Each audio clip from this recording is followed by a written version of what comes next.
What's up guys, J Clem here and welcome to another video. Now in this video I am going to be talking about the Zoom H6 handy recorder and how it stacks up as an audio interface. If you haven't subscribed already, go ahead and hit the subscribe button and turn on notifications so you know when I post another video like this one. The Zoom H6 is a semi-pro audio recorder that at its price has decent features. It's priced at about $350 and is relatively inexpensive as a recorder. But as an audio interface, it's not exactly on the cheap end because it's more expensive than say a Scarlett 2i2 or 2i4.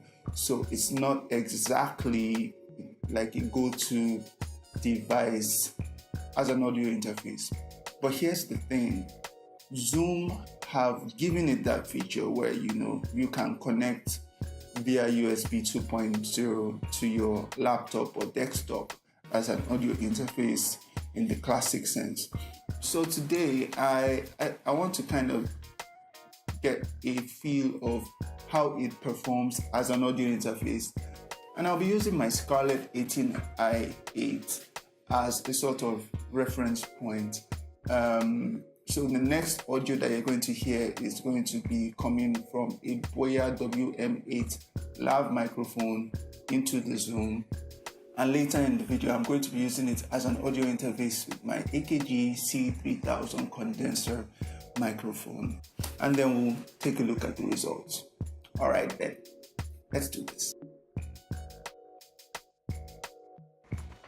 Okay, so the audio you are hearing now is coming through this Boya BY-WM8 lav microphone through the receiver here and into Zoom H6.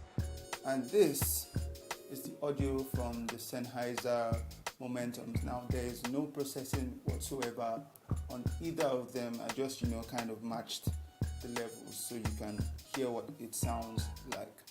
So next up I'm going to be recording some vocals and maybe some guitar through the Zoom H6 but as an audio interface now. So I've hooked up the Boya BY-WM8 lav to my Focusrite Scarlett 18i8 just so we can have like a frame of reference for what my audio interface would usually sound like. So now I'm going to connect the Zoom H6 as an audio interface, and then we'll plug the lav through the Zoom and we'll see how it sounds as well. So now we're connected to the Zoom H6 as our audio interface, and immediately one of the first things I noticed is I had the gain on the Scarlett about halfway, about 12 o'clock. On the Zoom, I have it at about the same thing, about 50 to 60%, but there's considerably more gain in the signal. So, I guess that's one thing that you have to take into account. But overall, you can hear how it sounds and just, let me know what you think in the comments. Okay, now so I'm speaking through the AKG C3000 into the Zoom H6 as an audio interface. Now one of the nifty features that the Zoom H6 has is zero latency monitoring. So I'm listening through headphones as I'm speaking, and the headphone output is pretty decently loud, so you really won't have problems there.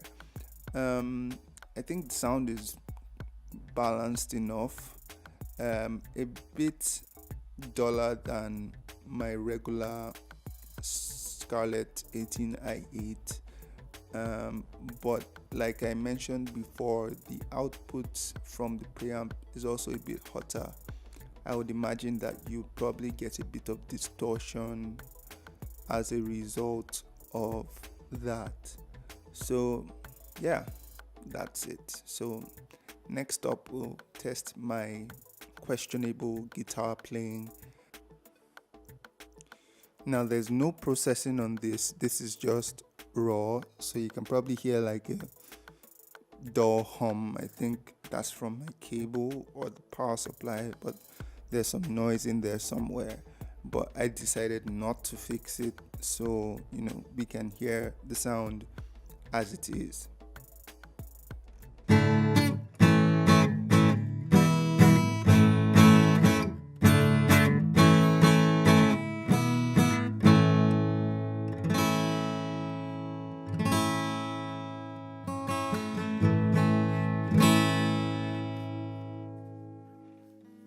That was me playing guitar into the Zoom H6. So let me know what you guys think. Like I said, I think it's pretty decent. Okay, so you've got a chance to hear what the Zoom H6 can do as a preamp and as an audio interface, and I guess that the results are pretty usable in real world situations. Obviously, in the end, it depends on who is using the gear. It's not so much the gear itself. But okay, so the Zoom also has some pretty nifty, features that can help polish the sound, because obviously it's meant for recording in places where you can't really control the source, which is basically anywhere outside of your controlled studio environment. There's a low pass filter, there's some compression, so you can control what you're recording as much as possible within the confines of reason. At least you get to avoid clipping on your inputs, and I think that stuff like that is kind of helpful in the real world, but if you're recording in your studio, you might not need those features as much. So let me know your thoughts in the comments, and what you think about the Zoom H6 as an audio interface. Let me know your thoughts, and I'll see you in another video. Thanks for watching.